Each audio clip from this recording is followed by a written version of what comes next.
Hi, Debbie Chew here from Chew on Vegan, and welcome back to my kitchen. Today I'm going to be making sloppy joes in my brand new Instapot. I'm really excited because it has a saute feature and it's going to be great.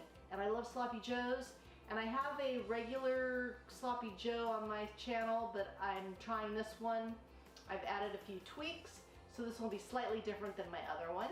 So let me show you what we're going to be doing, what we've got going on here. This is kind of heating up. I'm going to saute some onions, green pepper, and poblano pepper.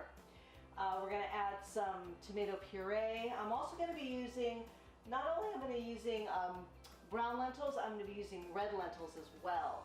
And I've got some spices, some apple cider vinegar. So let's get these green peppers and onions sauteing. So I used my handy dandy chopper. I'll leave a link to that in the description box. I'm just sauteing a little veggie broth. You could use water.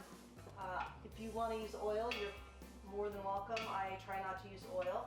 So we're going to let these saute for about 5 minutes, and then we'll put the rest of the ingredients together.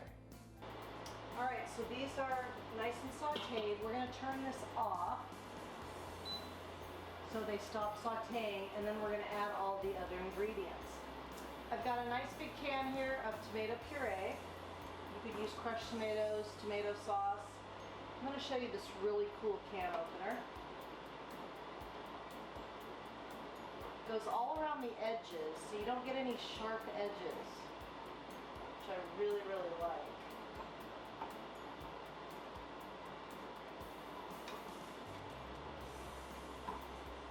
Hopefully this will come off, yep.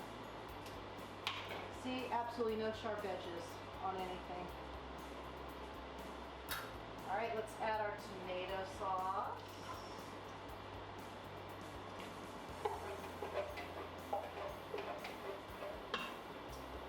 We're going to add in a couple tablespoons of apple cider vinegar. That's going to give it that tang, the sloppy joe tang. A couple tablespoons of Worcestershire, vegan Worcestershire. And then my spices, I've got oregano, smoked paprika, chili powder. I have a tablespoon of lakanto sweetener just to kind of balance out the tomatoes. And I will put the exact measurements in the description box. Then I've rinsed a cup of my brown or green lentils, and then I've got a quarter cup of red lentils. Now the red lentils will kind of just turn to mush, but it gives it some, some substance. And then the other lentils, the green lentils or the brown lentils, will give it that texture. So we're going to stir this up. I'm going to add about 2 cups of water.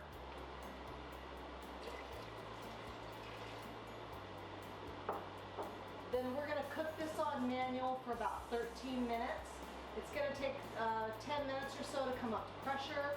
Cook for about 13 minutes, and then we're going to just let the steam release naturally.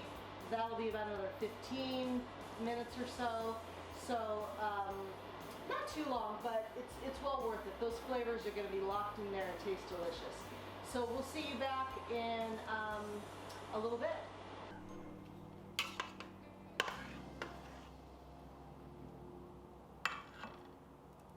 Look good, didn't it? Yeah. Okay, let's get this on a bun. I've got a toasted gluten-free bun here. Let's see if I can do this without burning myself. My goodness, looks gorgeous. I'm going to top it with a couple of Bubby's bread and butter pickles. Yeah, I should have done that off camera. Yeah, okay. Oh, Jesus H.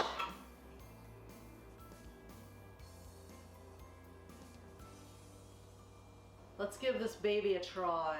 Got my pickles, and I know this is going to be messy, so I'm using a dish towel. I'm stepping it up from a napkin.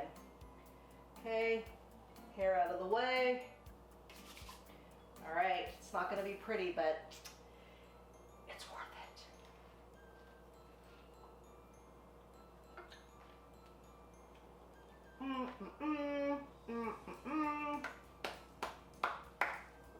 So good. Tastes just like Sloppy Joe's. You're gonna love it. It's tangy, it's sweet. The pickles are a perfect complement. So, excuse me, give this one a try. It's good for you, it's good for the animals, and it's good for the planet. And remember, what you put on your plate determines your fate. If you like this video, please give it a thumbs up and share it with your friends. And if you haven't already, please subscribe. Until next time, thank you.